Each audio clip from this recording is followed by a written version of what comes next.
Cette capsule vous est présentée par Evo Retro, marque cool d'accessoires de jeux vidéo et de protecteurs pour mettre en valeur vos collections de figurines Funko Pop ou cartes Pokémon, ainsi que par la boutique Maixu pour vos peluches et articles décoratifs geek. Bonjour, Gilles ici pour Ciné Techno et je vous parle du coffret en 4K Ultra HD et Blu-ray de Universal Classic Monsters Icons of Horror Collection, ou la collection icône de l'horreur des monstres classiques Universal en version française. Les films de Todd Browning, James Whale et George Wagner sont distribués par Universal et mettent en vedette Bela Lugosi, Boris Karloff et Lon Chaney Jr. Sorti en magasin le 5 octobre 2021. 4 des plus grands films d'épouvante distribués par Universal sont présentés ici en ultra haute définition. On y retrouve Dracula, dans lequel un puissant vampire voyage en Angleterre, Frankenstein, dans lequel un scientifique brillant crée un être vivant à partir de morceaux de cadavres, The Invisible Man, dans lequel un homme arrogant devient invisible et perd rapidement la raison, et The Wolfman, dans lequel un riche héritier retrouve son père en campagne et se retrouve victime d'une malédiction le transformant en bête sauvage. Aujourd'hui, les films de genre sont si nombreux, si variés que c'est assez difficile de se rappeler d'une époque, au siècle dernier, où le cinéma d'horreur cherchait encore ses codes. Les érudits se rappelleront bien sûr qu'une adaptation du roman Frankenstein de Mary Shelley avait déjà été produite par nul autre que Thomas Edison dès 1910, et les Allemands avaient déjà commencé à défricher cette nouvelle terre au cours des années 10 et 20, avec des œuvres marquantes comme Le cabinet du docteur Caligari ou Nosferatu, ce titre d'ailleurs inspiré du roman Dracula de Bram Stoker. Mais en Amérique, le genre a vraiment connu un succès sans précédent, quelques années seulement après l'arrivée du son au cinéma. Dracula de Todd Browning, sorti en 1931, a fait sensation. Et en regardant ce film aujourd'hui, c'est vraiment fascinant de voir à quel point toute l'imagerie populaire reliée au personnage, imagerie d'ailleurs réutilisée allègrement par exemple à chaque Halloween, est déjà présente dans la conception visuelle de ce classique. Tombeaux lugubres, toiles d'araignée omniprésentes, brumes envahissantes, petits animaux rampants, chauves-souris. En un film, Browning a mis en image toute la façon dont les Occidentaux allaient percevoir les mythes d'épouvante pour les décennies à venir. Bien sûr, le public actuel va trouver à redire sur des choix de mise en scène un peu figés, des interprétations monolithiques, des dialogues parfois risibles et des effets spéciaux pas toujours convaincants. Cependant, le montage d'une lenteur délibérée arrive à distiller une atmosphère de cauchemar surréaliste qui fonctionne peut-être mieux aujourd'hui qu'à l'époque, et certaines images arrivent encore à glacer le sang, ce qui est en soi un exploit auquel je m'attendais même pas, comme celle d'un Renfield retrouvé totalement fou à bord d'un navire dont l'équipage entier a été décimé, une image vraiment mémorable. Le Frankenstein de James Whale est moins flamboyant de prime abord, plus rustique, disons, et les nombreuses parodies qui l'ont suivi ont rendu évidemment le film moins glaçant que Dracula, je pense particulièrement au Frankenstein Junior de Mel Brooks. Mais il faut souligner la contribution importante du film au mythe, les réanimations du monstre sur la table avec l'électricité, le monstre composé de morceaux de cadavres, tout ça ne se retrouvait pas dans le roman, et pourtant tout le monde connaît l'histoire de Frankenstein sur la base de ces images mémorables. On retrouve aussi des moments d'humanité qui frappent encore, notamment la fameuse scène avec la fillette près de l'eau, ou celle du père éploré qui marche dans un village. Encore une fois, des images qui frappent et qui restent dans l'inconscient collectif. On retrouve pas autant d'images puissantes dans The Invisible Man du même réalisateur, malgré des effets spéciaux qui sont vraiment surprenants.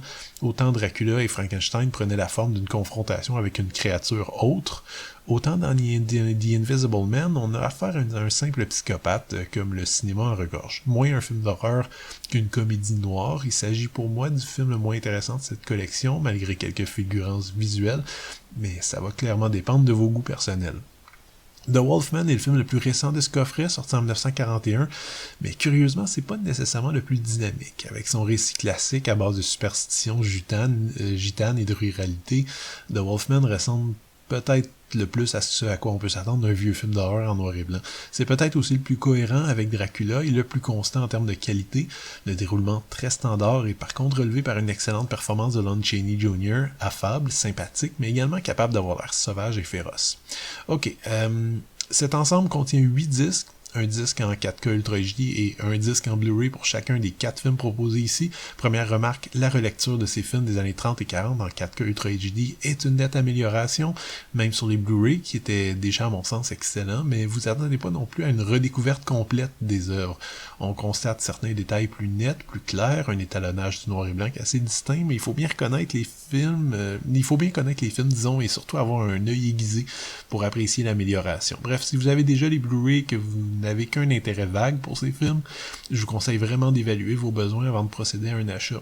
Tous les films sont présentés en 1.35, ce qui correspond à peu près à du plein écran, soyez pas surpris de voir des barres noires de chaque côté de l'image. Tous les films offrent de l'anglais DTS HD 2.0 et du français, espagnol, allemand ou italien DTS 2.0, à l'exception de The Invisible Man qui offre les mêmes langues mais en mono. En termes de sous-titres, on retrouve donc toutes ces langues, ainsi que du japonais, danois, hollandais, finlandais, mandarin, norvégien et suédois. Je vais essayer d'être exhaustif sans nécessairement prendre trop de temps quant à la liste des suppléments ici. Sachez qu'il s'agit des mêmes suppléments qu'on retrouvait déjà sur les Blu-ray qui sont sortis depuis plusieurs années. Le gros plus pour les amateurs, particulièrement ceux de Dracula, c'est de constater que la fameuse version espagnole du film, une version alternative qui avait été tournée en même temps que l'original, mais en espagnol avec des acteurs latinos, est également présentée en 4K.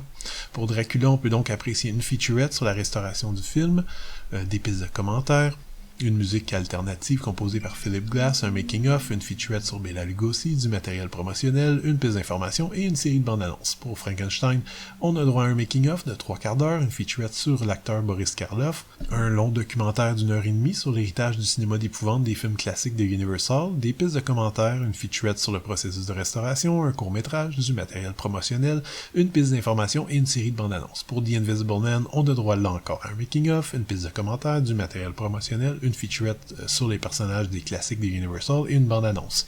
Finalement, pour The Wolfman, on retrouve un making-of, une featurette sur la vedette, une featurette sur le maquilleur du film, une piste de commentaires, une courte featurette sur le loup-garou, une featurette sur le studio de tournage Universal et finalement du matériel promotionnel et des bandes-annonces.